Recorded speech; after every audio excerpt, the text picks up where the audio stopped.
Hey guys, thanks for clicking. Today we're going to talk about dating. Yes. So the question is can you be a foster parent and date? And the answer, nope, not a chance. So thank you. Click that like button, hit that subscribe. Well, hold on. Let's be honest. Anything is possible. So you can have a social life and be a foster parent. It's not easy sometimes, but it's doable. Dating is going to be very hard, especially in the very beginning, because you really need to be spending that time with that child and really building that bond. And then getting to know them and understanding how they react to different things. Also, you can't just hire a regular babysitter. There's usually some steps you have to take to make sure that everyone is comfortable with that person watching the child. So talk to your caseworker to find out exactly what you need to do. But eventually you may make some friends in the foster community and they'll be willing to watch your child. You may have some friends who end up getting a bond as well with your child, and that may make it easier, and they'll be willing to jump through those little hoops, and you should be fine. But short run, no, it's going to be very, very difficult. Long run, very possible. So socialize, like, can you have a social life?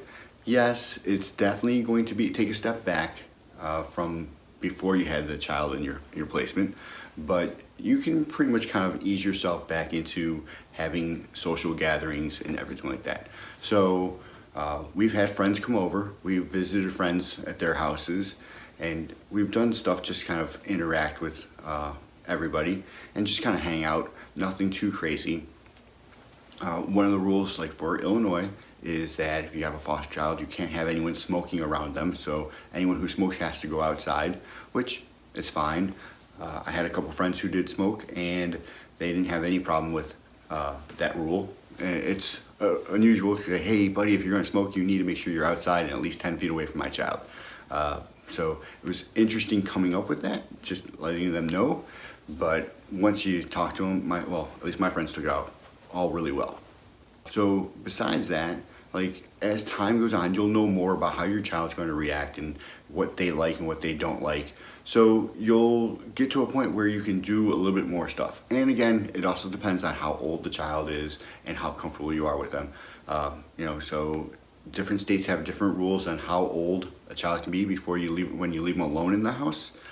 So if you're dealing with a child that's under 10, they cannot be left alone. But if you're talking, 14 to 16, a teenager, if you're comfortable with it, then that shouldn't be a problem.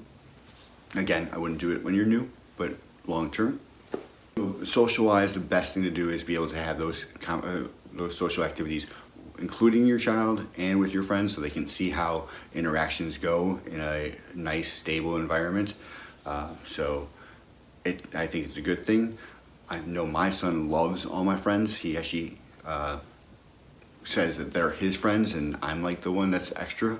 The biggest thing is being safe and making sure you're catering to your child's needs. So speaking of my child, if you've seen other videos, you already know that we have our own channel where we do sillier videos, some family challenges, some comedy sketches. At least we think they're funny. Love for you guys to check that out. It's at Silly Pots. I'll leave a link right up there. And for this channel, go ahead and hit that like button. Go ahead and subscribe. Let me know if there's any types of situations you want me to talk about from my experience, from fostering all the way to adoption. And go ahead and leave that comment. Otherwise, have an amazing day. Thanks.